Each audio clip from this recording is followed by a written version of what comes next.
Hello guys अस्सलाम वालेकुम। आज मैं इते 34 लং पेटिकोट काटिंग एंड स्टिचिंग देखाम।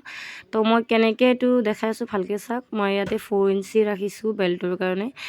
तार पिছত मैं एटुर पूरा लेंथ राखिसु 21 इंची और 1 इंची बेसी राखिसु मैं साइडर स्टिचिंग कारण। और एटु 8 इफाले मैं 8 राखिसु 8 इंची और इफाले मैं राखिसु 8 इंची। तो इफाले मैं 21 दिसु।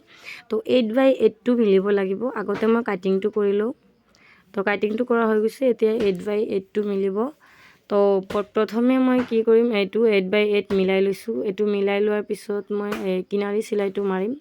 एसुआ जेनेके मैं आगते भिडिओत কৈছো जी 8/8 टू आगत লাগিব हे एटु मते माने 8/8 टू লাগিব सेकेंडे मैं 8/8 टू एनेके सिलाई करि मिलाई लैसु और डाঙर साइडटो पिछफाले दिसु। जेतिया घेरटो হয় যাতে और कमर साइडटो इमान घेर नालागे सेकाৰণে कम घेरते बनाब लागे।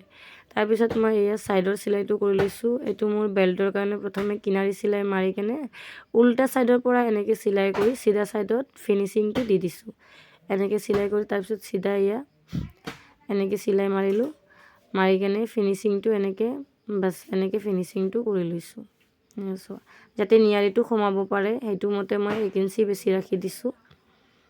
तार पिছত एया एतिया मोर पेटिकोट रेडी हो गइसे। केनेके होइसे पेटिकोटটো যদি ভাল লাগে তোমালোকে এটা লাইক কমেন্ট শেয়াर কৰি কবা আৰ ভিডিওটো বেছি বেছি কৰি শেয়াৰ কৰিবা যাতে সবে শিকিব পাৰে। মই আইৰন কৰা নাই নহলে আইৰন কৰিলে আৰু বহুত ভাল লাগিলা হয়। মই এনেকে যেনে তেনে ভিডিও কৰি নাইট ভিডিওটো কৰিছো। তো ভিডিওটো কেনেকে হৈছে কমেন্ট কৰি কবচোন।